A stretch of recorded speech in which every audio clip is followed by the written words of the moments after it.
India versus England तीसरा test Lord's में सुबह के मुश्किल से 11 बजे हुए थे और इंडिया की पारी मजे से चल रही थी। स्कोर बोर्ड पर 326 पर 5 विकेट, सब कुछ कंट्रोल में लग रहा था। लेकिन फिर जो हुआ वो किसी बुरे सपने से कम नहीं था। चंद ओवर्स में इंडिया की इनिंग्स 387 पर सिमट गई। आखिरी 5 विकेट सिर्फ 61 रन जोड़ सके। चौथा टेस्ट भारत की पहली पारी का आखिरी 6 विकेट 44 रनों पर गिर जाते हैं। 314 पर 4 से 358 पर 10। मतलब यूँ समझ लीजिए कि इंडिया की बैटिंग लाइनअप ऐसे बिखरी जैसे कोई ताश का महल। और ये पहली बार नहीं हुआ है, अभी एक पैटर्न बन चुका है, एक ऐसा डरावना ट्रेंड जो कि आज की मॉडर्न इंडियन टेस्ट क्रिकेट का असली दर्द बन चुका है। अब इस सीन सुन करके अगर आपको डेजा वू हुआ तो आप अकेले नहीं हैं। कुछ ही हफ्ते पहले हेडिंग्ले में भी बिल्कुल ऐसा ही मंजर देखने को मिला था। उस मैच में इंडिया 430 पर 3 की पावरफुल पोजीशन में था। यशस्वी जायसवाल, शुभमन गिल और ऋषभ पंत तीनों के शतक ने टीम को एकदम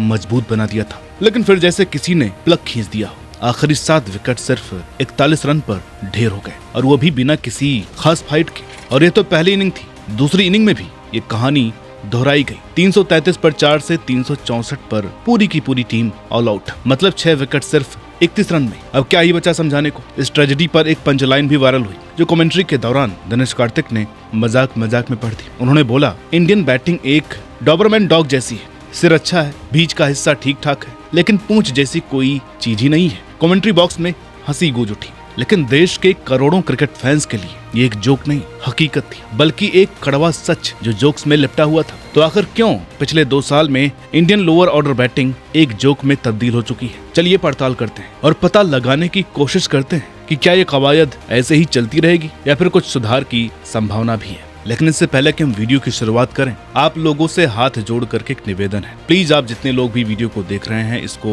हाइप जरूर कीजिएगा। नीचे आप कमेंट सेक्शन में जाएंगे और स्लाइड करेंगे तो वहाँ पर आपको एक हाइप का बटन मिलेगा। बस वहीं से आपको इस वीडियो को हाइप करना है, इससे हमारी वीडियो ज्यादा से ज्यादा लोगों तक पहुँच सकती है। अब देखिए भाई, कभी कभी सिर्फ आंखों से देखी चीज ही फैंस को हर्ट नहीं करती, बल्कि आंकड़े भी बहुत कुछ कह जाते हैं। और इंडिया की लोअर ऑर्डर बैटिंग के मामले में आंकड़े बिल्कुल खौफनाक है, जिसकी बात आगे करते हैं। लेकिन उससे पहले ये जानना जरूरी है कि लोअर ऑर्डर को हम किस नंबर से गिनते हैं। देखिए, टॉप 3 बल्लेबाज टॉप ऑर्डर बनाते हैं, फिर नंबर 4 और 5 मिडिल ऑर्डर, और नंबर 6 और 7 लोअर मिडिल ऑर्डर, बाकी 8 से लेकर के 11 तक लोअर ऑर्डर। हालांकि इंडिया के केस में आप नंबर 7 से 11 तक सभी को इसमें शामिल कर सकते हैं, क्योंकि यही बैटिंग ऑर्डर लगातार फ्लॉप चलती आ रही है।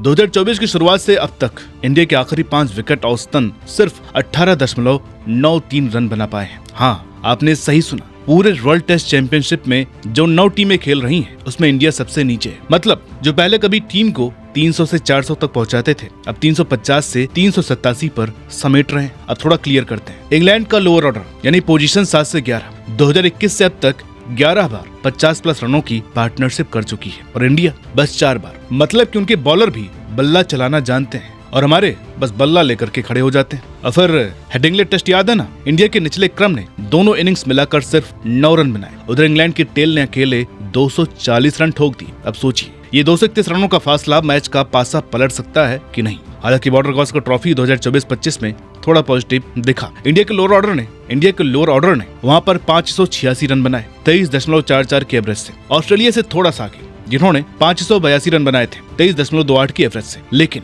यही आंकड़े पहले भी धोखा दे गए थे केप टाउन टेस्ट में, जहां इंडिया के आखिरी 6 विकेट 1 रन भी नहीं जोड़ पाए। 0, 0 और नाडा। पूरा स्कोर बोर्ड ऐसे साफ हो गया जैसे कंप्यूटर से फॉर्मेट मार दिया गया हो। इंडिया की स्लोअर ऑर्डर की बीमारी की सबसे दर्दनाक बात यह है, ये सिर्फ बाहर नहीं घर में भी मार रही है। हेडिंग्ले में जो टेस्ट हुआ उसमें इंडिया पहली ऐसी टीम बनी जिसने एक ही मैच में 5 शतक मारने के बावजूद हार का सामना किया। यकीन मानिए दोस्तों, क्रिकेट की हिस्ट्री में ऐसा पहली बार हुआ था। टॉप ऑर्डर ने तो कमाल कर दिया, पूरा शो हाउसफुल कर दिया, लेकिन जैसे ही वो निपटे और टेल आई वैसे ही पूरी कहानी बिखर गई। और ये सिर्फ विदेशी धरती की कहानी नहीं है। 2023-24 में इंग्लैंड के खिलाफ एंथनी डीमेलो ट्रॉफी के दौरान इंडिया की टेल ने 927 रन बनाए थे, वो भी 25.75 की बढ़िया एवरेज से। लेकिन फिर जैसे न्यूजीलैंड आई, इंडिया में सब गड़बड़। लोअर ऑर्डर की एवरेज गिरकर 12.26 हो गई, और यही गिरावट बनी उस शर्मनाक रिकॉर्ड की वजह, यानी 12 साल में इंडिया की पहली घरेलू सीरीज हार। क्रिकेट एक्सपर्ट्स ने भी अब थक हार मान लिया है। लोअर ऑर्डर अब फ्लॉप शो बन चुका है। हर सीरीज, हर कंडीशन में, चाहे घर हो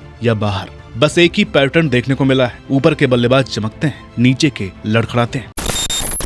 अब देखिए, बात सीधी सी है, अगर आज की तारीख में किसी एक आंकड़े से इंडिया की लोअर ऑर्डर बैटिंग की दुर्दशा बयां हो सकती है तो वो है जसप्रीत बुमराह का बैटिंग रिकॉर्ड। भले ही गेंद हाथ में हो तो बुमराह ने दुनिया के बल्लेबाजों की नींद उड़ा दी हो, लेकिन जब बल्ला पकड़ते हैं तो उनके आंकड़े भयानक है। वर्ल्ड टेस्ट चैंपियनशिप 2019 से लेकर अब तक बुमराह ने 22 बार 0 पर आउट होने का रिकॉर्ड बना लिया है और ये किसी भी खिलाड़ी से ज्यादा है। अब सोचिए, ये कोई छोटा मोटा आंकड़ा नहीं है। हाल की फॉर्म तो और भी डरावनी है। पिछले 7 इनिंग्स में 6 बार 0, उसमें भी 3 लगातार 0 तो इंग्लैंड के खिलाफ ही हो गए। लॉर्ड्स में चल रहे तीसरे टेस्ट में वही स्क्रिप्ट रिपीट हुई। बुमराह 10वें नंबर पर आए, 8 गेंद खेली और क्रिस वोक्स की एक गेंद को विकेट कीपर के हाथों सौंप कर फिर से पवेलियन लौट गए। अगर पिछले कुछ स्कोर उठा करके देखें तो 0-0, 22-0, 0-0-0। दोस्तों, ये कोई स्कोर कार्ड नहीं है, ये तो बैटिंग कोच का बुरे सपने जैसा लग रहा है। लेकिन ध्यान देने वाली बात यह है कि ये सिर्फ बुमराह की कहानी नहीं है, ये तो पूरे इंडिया के लोअर ऑर्डर का कल्चर बन चुका है। मोहम्मद सिराज का भी कुछ ऐसा ही हाल है। वर्ल्ड टेस्ट चैंपियनशिप में 12 बार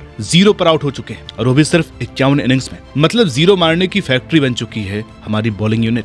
अब जब आप टीम में बॉलर से थोड़ा भी बैटिंग में योगदान की उम्मीद नहीं करते तो समझ लीजिए कि दूसरी टीमों से आप पीछे ही रहेंगे। अब यहाँ पर बुमराह को क्यों घसीटा गया है, उसकी वजह यह है कि बाकी टीमों जैसे ऑस्ट्रेलिया के स्टार, इंग्लैंड के वोक्स, न्यूजीलैंड के बोल्ट और सऊदी अफ्रीका के रबाडा, ये अपनी अपनी टीम्स के सबसे बड़े गेंदबाज तो रहे ही हैं, साथ ही अच्छे लोअर ऑर्डर बैट्समैन भी हैं।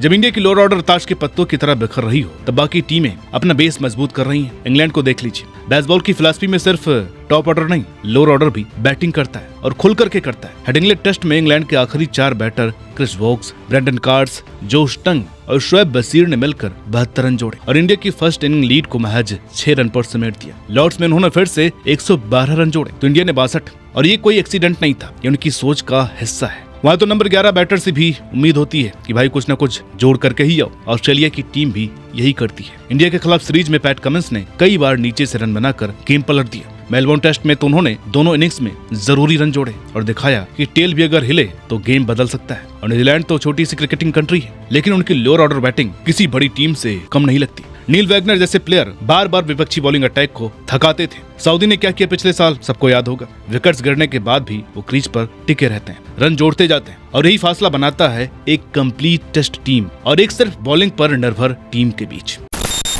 अब देखिए दोस्तों, इंडिया की लोअर ऑर्डर बैटिंग की हालत जो है ना, वो सिर्फ किसी एक खिलाड़ी की टेक्निक की कमी नहीं है, ये तो पूरी टीम की रणनीति और सोच की गड़बड़ी को दिखाता है। रवि शास्त्री जो कभी इंडिया के हेड कोच रह चुके हैं, उन्होंने हेडिंग्ले वाली हार के बाद बिल्कुल साफ साफ बोला उनके पास मौका था इंग्लैंड को गेम से बाहर कर दे और मैच को कंट्रोल करें, लेकिन ये हार पचाना मुश्किल है। टीम के टेल को थोड़ी हिम्मत दिखानी होगी और अपने विकेट की कीमत समझनी होगी। जब टॉप ऑर्डर मैच सेट कर देता है तो लोअर ऑर्डर का काम सिर्फ टिक कर रन जोड़ना होता है, न कि लाइन लगा करके 0 मारना। शुभमन गिल ने भी टीम की परेशानी को एक्सेप्ट किया। उनका कहना था, हम इस बात को डिस्कस करते हैं कि हमारी बैटिंग डेप्थ कहां तक काम करती है और हकीकत ये है कि दूसरी टीमों की तरह हमारी लोअर ऑर्डर बैटिंग उतना कंट्रीब्यूट नहीं कर पाती। अब यानी कि दिक्कत सबको दिख रही है, लेकिन हल अभी तक हाथ में नहीं आया है। और बात सिर्फ रन जोड़ने तक सीमित नहीं है, इसका असर पूरी बैटिंग लाइनअप की सोच पर पड़ता है। जब टेल पर कोई भरोसा नहीं रहता तो टॉप ऑर्डर वाले भी बचकर खेलने लगते हैं। गिल ने भी इशारा किया, शायद टॉप ऑर्डर को थोड़ा ज्यादा जिम्मेदारी लेनी चाहिए और एकदम आउट एंड आउट मैच निकालना चाहिए, क्योंकि उन्हें पता है नीचे अगर गया तो वापसी नहीं है। लोअर ऑर्डर की लाचारी सिर्फ आंकड़ों की कहानी नहीं, बल्कि इसने इंडिया को मैच और सीरीज दोनों हराए। हेडिंग्ले टेस्ट इसका सबसे ताजा और तगड़ा उदाहरण है। इंडिया दोनों इनिंग्स में बिल्कुल टॉप पोजीशन पर थी, 4 सेंचुरी हो चुकी थी, लेकिन फिर भी मैच हार गए क्योंकि टेल जैसे पैरों में बधी रेत बन गया। और ये पहली बार नहीं था। बॉर्डर गावस्कर ट्रॉफी की बात करें तो एमसीजी टेस्ट में इंडिया ड्रॉ के काफी करीब था, लेकिन फाइनल सेशन में 36 रन पर 7 विकेट गिर गए। मतलब एकदम झटके से पूरा गेम पलट गया। जो मैच ड्रॉ हो सकता था वो डिप्रेसिंग हार बन गया और सीरीज की दिशा भी वहीं से बदल गई। अब यहाँ सिर्फ रन की बात नहीं है, मानसिक दबाव भी बढ़ता है। अब जो इंडिया की लोअर ऑर्डर बैटिंग की हालत है उस पर क्रिकेट एक्सपर्ट्स एकदम सुर में बोल रहे हैं, और बोले भी क्यों ना। दिक्कत अब खुल करके सामने आई है। सुनील गावस्कर जो इंडिया के दिग्गज कप्तान रह चुके हैं, उन्होंने तो साफ इस मुद्दे पर खुल करके निशाना साधा है। उन्होंने साफ साफ कहा, टीम की फील्डिंग और लोअर ऑर्डर बैटिंग दोनों ही टेस्ट लेवल की नहीं है। मतलब ये समस्या किसी सिर्फ एक खिलाड़ी की नहीं है, टीम की पूरी तैयारियों और माइंडसेट पर सवाल है। मदन लाल एक और सीनियर क्रिकेटर, उन्होंने कहा, मैच हारने की सबसे बड़ी वजह ये थी कि हमारे लोअर बैटर रन नहीं बना पाए। लेकिन इसके साथ उन्होंने इस बात को भी उठाया कि जब ऊपर वाले लड़खड़ाएं तो नीचे से कोई सपोर्ट नहीं आता। और सबसे डराने वाली बात यह है कि आज की जनरेशन के बॉलर इस चीज को नॉर्मल मान चुके हैं। आज से 10-15 साल पहले के टाइम में इंडिया की लोअर ऑर्डर बैटिंग भले ही धमाकेदार नहीं हो, लेकिन उसमें एक फाइटिंग स्पिरिट जरूर होती थी। अनिल कुंबले, जवागल श्रीनाथ, जहीर खान, अब ये नाम सुन करके बैटिंग याद नहीं आती, लेकिन इनका जिगर याद आता है। ये लोग विकेट गिरने के बाद टिकते थे, बॉल खेलते थे और सामने वाली टीम की हालत खराब कर देते थे। आज के गेंदबाजों को लगता है कि इनका काम सिर्फ गेंद डालना है और अगर बल्ले से कुछ रन बन गए तो वो बोनस है, और यही सोच टीम के बैलेंस को बिगाड़ रही है। टाइट मैच में जहां हर रन की कीमत होती है, वहां पर ये माइंडसेट जानलेवा बन जाता है। लोअर ऑर्डर वाला इंडियन बैट्समैन आईपीएल के हैंगओवर में, यानी कि अंधाधुंध बल्ला घूमने वाला माइंडसेट, जबकि बाकी टीमों के lower order batsman situational batting करना जानते हैं। क्रिकेट के एक एनालिस्ट ने बिल्कुल सटीक बात बोली, दुनिया की बाकी टीमें अपने टैलेंडर्स को सीरियसली लेती है। Australia, England, New Zealand, South Africa, इन सब की लोअर ऑर्डर बैटिंग आजकल ऐसी हो गई है कि सामने वाली टीम थक करके हार मान लेती है। क्यों? क्योंकि वहाँ ये माना जाता है कि टेलेंडर भी बैटिंग का हिस्सा है, उन्हें प्रैक्टिस करवाई जाती है, माइंडसेट सेट किया जाता है, रोल क्लियर होता है। और हमारे यहाँ बस मान लिया गया है कि नीचे वाले कुछ तो करेंगे नहीं, सब कुछ ऊपर वाले ही को संभालना है।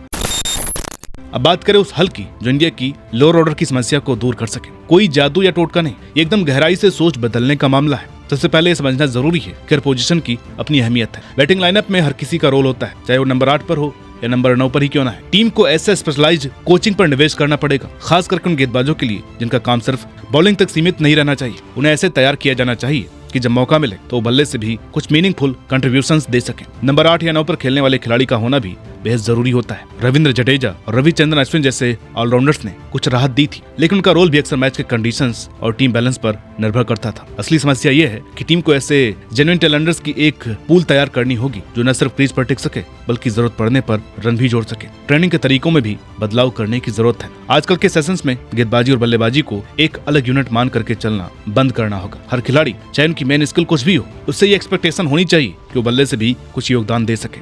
ये बदलाव आसान नहीं होगा, इसमें तब तक समय लगेगा जब तक टीम के हर खिलाड़ी के दिमाग में ये बात घर न कर जाए कि बल्लेबाजी टीम की जीत का एक अहम हिस्सा है। जब तक हर कोई ये नहीं समझेगा कि नीचे वाले भी उतने ही जरूरी है, उतने ही जिम्मेदार है, ये समस्या बनी रहेगी। तो सवाल ये उठता है कि क्या इंडिया का टेल फिर से जगड़ दिखा पाएगा?